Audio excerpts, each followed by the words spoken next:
നിങ്ങളുടെ ഇഷ്ട പരമ്പരകൾ എക്സ്ക്ലൂസീവായി സൺ നെക്സ്റ്റ് ആപ്പിലൂടെ തികച്ചും ഫ്രീ ആയി ഇപ്പോഴേ ആപ്പ് ഡൗൺലോഡ് ചെയ്യൂ. ഈ തിരുവോണത്തിന് നമുക്ക് കല്യാശ്ശേരിയിൽ കൂടാം. അങ്ങനെ ഒരു കരുണ നീ എന്നോട് കാണിക്കില്ലേ? പ്രതീക്ഷയോടെ നിന്റെ ലക്ഷ്മിയുടെ അമ്മ.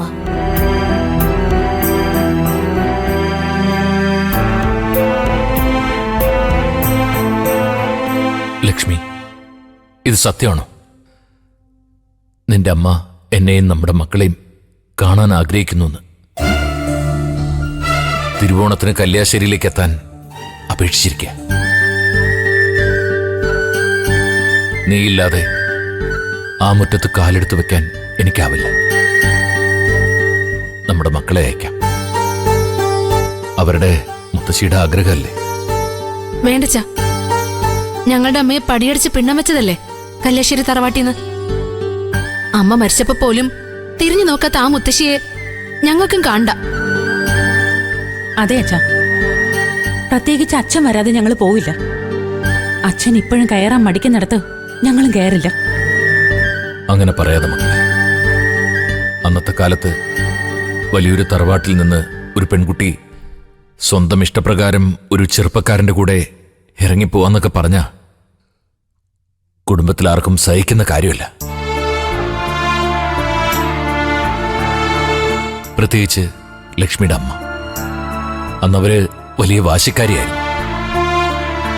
തന്റെ 2 പെൺമക്കളിൽ ഒരാൾ മരിച്ചുപോയെന്നായിരുന്നു അന്ന് കല്യാശ്ശേരി തറവാട്ടിലെ ദേവകിയമ്മ പ്രഖ്യാപിച്ചത്. പിന്നെ എന്തിനാ അച്ഛാ അവർക്ക് കാണണമെന്ന് തോന്നുമ്പോ നമ്മൾ പോകുന്നത്? അങ്ങനെ അവരുടെ ആഗ്രഹം പോലെ എല്ലാം നടക്കണ്ട. അതെ, പേരക്കുട്ടികളെ കാണണമെന്ന് അത്രയ്ക്ക് ആഗ്രഹം ഉണ്ടെങ്കിൽ അവർ ഇങ്ങോട്ട് വരട്ടെ. അവരുടെ കാൽക്കീഴിലേക്ക് നമ്മൾ എന്തായാലും പോകണ്ട അച്ഛാ.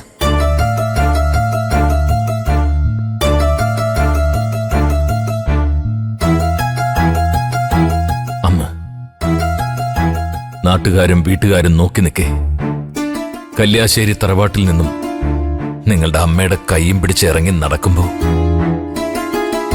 ഒരിക്കൽ പോലും അവള് തിരിഞ്ഞൊന്നും നോക്കിയിട്ടില്ല. അച്ഛന്റെ ഈ കയ്യിൽ മുറുക്കെ പിടിച്ച് അച്ഛനെ മാത്രം നോക്കി നിങ്ങളുടെ അമ്മ നടക്കായിരുന്നു.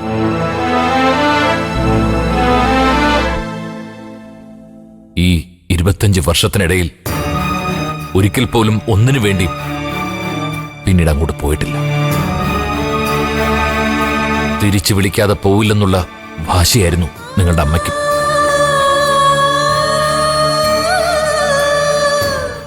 എന്നെങ്കിലും അമ്മ വന്ന് വിളിക്കുമെന്ന് എന്റെ ലക്ഷ്മി പ്രതീക്ഷിച്ചിരുന്നു.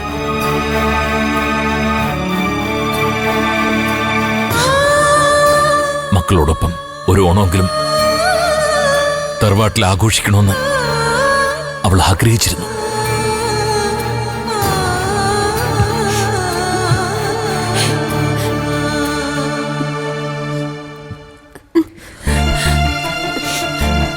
എങ്കിൽ നമുക്ക് പോവാച്ച. അമ്മയുടെ ആഗ്രഹം നമ്മളിലൂടെയെങ്കിലും നടക്കട്ടെ. പക്ഷെ അച്ഛന് ഞങ്ങളുടെ ഒപ്പം വരണം.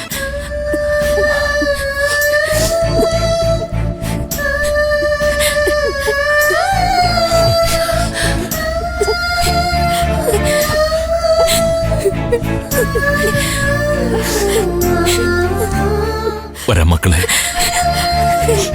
അച്ഛൻ വരാം. നിങ്ങളുടെ അമ്മയുടെ ആത്മാവ് അത് ആഗ്രഹിക്കുന്നുണ്ട്. അതായിരിക്കും മുത്തശ്ശിക്ക് വിളിക്കാൻ തോന്നിയത്. നമുക്ക് തിരുവോണത്തിന് തീർച്ചയായിട്ടും പോണം.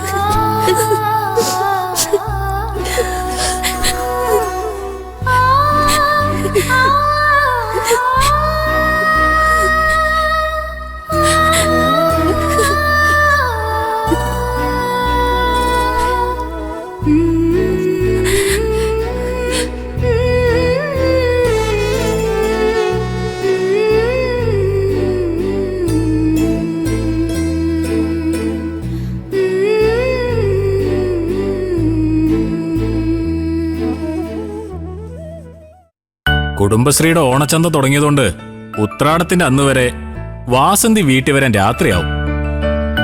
അല്ല ശബരി, നിനക്ക് പോയി ദേ ഇങ്ങോട്ട് കൂട്ടിക്കൊണ്ട് വന്നൂടെ? ഈ വീട്ടിലെ കാര്യവും അച്ഛന്റെ കാര്യമൊക്കെ നോക്കാൻ അനിത മാത്രല്ലേ ഇവിടെ ഉള്ളൂ. അനിതേച്ചിയെ സഹായിക്കാൻ നമ്മളും ഇല്ലേ ധനേട്ടാ. അച്ഛന് വയ്യാത്തതുകൊണ്ട് ഇത്തവണ ഓണാഘോഷമൊന്നും ഉണ്ടാവില്ല. ദേ അവളുടെ വീട്ടിലിരുന്ന് ഓണമൊക്കെ ആഘോഷിച്ചതിന് ശേഷം വരട്ടെ. ചേച്ചി മതി. നീ നിന്റെ ഭാര്യയെ അവളുടെ ഇഷ്ടത്തിന് വിട്ടിരിക്കുകയാണോ ശബരി? അല്ല, ദയയുടെ കാര്യം പോട്ടെ, നിന്റെ മോനെ നിനക്ക് കാണണമെന്നുള്ള ആഗ്രഹമൊന്നുമില്ലേ? എനിക്ക് ഉണ്ണിക്കുട്ടനെ കാണണമെന്ന് തോന്നുമ്പോ ഞാൻ പോയി കണ്ടോളാം ധനേട്ടാ. പിന്നെ അവരിവിടുന്ന് പോയിട്ട് അധികം ദിവസങ്ങളൊന്നും ആയിട്ടില്ലല്ലോ. ഓണത്തിന് പോകാനായിരിക്കും നിന്റെ പ്ലാൻ അല്ലേ? ആ, ഞാനും വാസന്തിയെ എന്റെ വീട്ടിലേക്ക് പോകും. അച്ഛനെ നോക്കാൻ നീ ഇവിടെ കാണുമായിരിക്കും അല്ലേ അനിതേ? നിങ്ങളെല്ലാവരും പോയാ അച്ഛനെ നോക്കാൻ ആരെങ്കിലും വേണ്ടേ ധനേട്ടാ? എനിക്കും എന്റെ വീട്ടിൽ പോണെന്നൊക്കെ ഉണ്ട്. അനിതേച്ചി എല്ലാ ഓണത്തിനും സ്വന്തം വീട്ടിൽ പോകുന്നതല്ലേ, ഇത്തവണയും പോയിക്കോ. ഞാൻ ഓണത്തിന് എങ്ങും പോകുന്നില്ല, അച്ഛന്റെ അടുത്ത് തന്നെ ഉണ്ടാവും. എന്നാ അനിതയും ഈ തവണ വീട്ടിൽ പോകണ്ടാന്ന് വെക്കും അല്ല അനിതേ? അല്ല, തിരുവോണായിട്ടേ അച്ഛന് ശബരിക്കും ചെറിയ രീതിയിലെങ്കിലും സദ്യ ഉണ്ടാക്കി തരാൻ ആരെങ്കിലും ഇവിടെ വേണ്ടേ? അതുകൊണ്ട് പറഞ്ഞതാ. ഞങ്ങളുടെ കാര്യത്തില് ധനേട്ടന് വല്ലാത്ത ശ്രദ്ധയാണല്ലോ. ഓ, അതിന് ഇല്ലാതിരിക്കോ ശബരി? ഞാൻ ഈ വീട്ടിലെ മൂത്ത മരുവനല്ലേ? അങ്ങനെയാണെങ്കിൽ ഓണത്തിന് വാസന്തിയേച്ചി ഇവിടെ നിർത്തിയിട്ട് ധനേട്ടന് മാത്രം സ്വന്തം വീട്ടിലേക്ക് പോയാ പോരെ? അളിയനെ പെട്ടെന്ന് കഴിച്ച് എഴുന്നേക്ക്. കമ്പനിയിലേക്ക് നമുക്ക് ഒരുമിച്ച് പോവാം. ഓ, നീ പോയിക്കോ ശബരി, ഞാനേ ബസ്സിന് വന്നോളാം. അത് പോരാ, ഓണത്തിന്റെ ഓർഡറൊക്കെ സപ്ലൈ ചെയ്യാനുള്ളതാ. ഇനി പോക്കും വരവൊക്കെ നമ്മൾ ഒരുമിച്ച് മതി.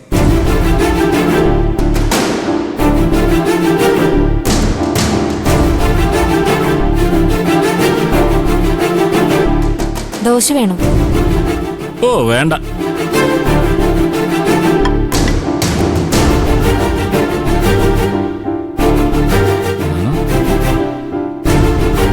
ഇവളെന്തോ അവനോട് പറഞ്ഞു കൊടുത്തിട്ടുണ്ടെന്ന് തോന്നുന്നു.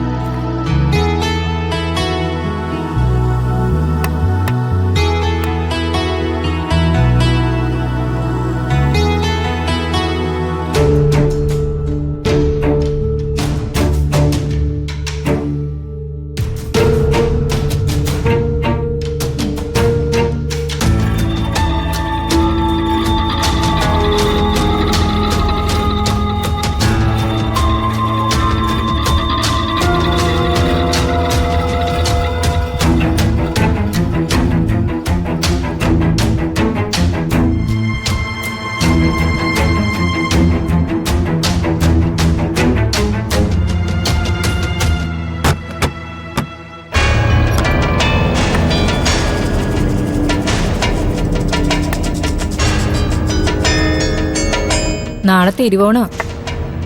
ഏട്ടൻ അദ്ദേഹത്തിന്റെ വീട്ടിലേക്ക് പോയി. നാളെ അവിടെ നിന്ന് ഓണസദ്യം കഴിഞ്ഞിട്ട് ഇങ്ങോട്ടേക്ക് വരൂ. എന്നോടും കൂടി ചെല്ലാൻ പറഞ്ഞത്. എന്നിട്ടെന്താ അമ്മ പോവായിരുന്നത്? മാമന്റെ വീട്ടിൽ അമ്മക്ക് ഓണം ആഘോഷിച്ചുകൂടായിരുന്നോ? അപ്പൊ നീയോ എങ്ങോട്ടും ഇല്ലെന്ന് മാമനോട് പറഞ്ഞില്ലേ? ഞാൻ പോയ മാമന്റെ വീട്ടുകാർക്കൊന്നും അതൊന്നും പിടിക്കില്ല അമ്മ. വിനയൻ എല്ലാവരുടെയും മനസ്സിലിപ്പോ പുകഞ്ഞ കൊള്ളിയല്ലേ, ജയിലിൽ പോയ. ഇതൊക്കെ എങ്ങനെ ഉണ്ടായതാടാ? ആരും ഉണ്ടാക്കിയത്? നീയൊന്ന് മനസ്സ് വെച്ചാ എത്ര സന്തോഷമായിട്ട് മുന്നോട്ട് പോകേണ്ട കുടുംബം ഇത്. 2 കുഞ്ഞുങ്ങൾ ഉണ്ടായ ശേഷം ആദ്യത്തെ ഓണായിരുന്നു. എത്ര ആഘോഷമായിട്ട് കൊണ്ടാടേണ്ടതായിരുന്നു. ആ വീടിപ്പോ ഒരു മരണ വീട് പോലെയായി. അവരാഘോഷിക്കും. ഞാൻ ഒഴികെയുള്ള മക്കളും മരുമക്കളും ഒക്കെയായി പഞ്ചരത്നത്തിൽ നാളെ വലിയൊരു ആഘോഷം നടക്കും.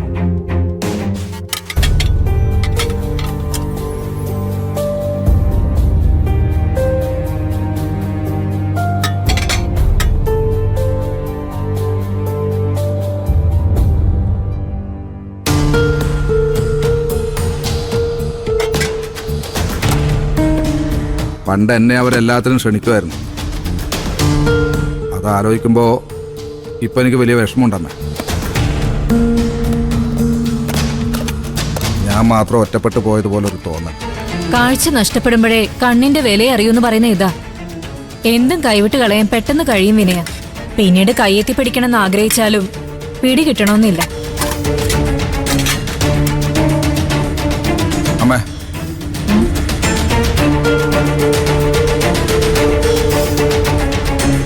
എന്റെ തെറ്റുകൾ എനിക്കിപ്പോൾ മനസ്സിലാവുന്നുണ്ടമ്മേ.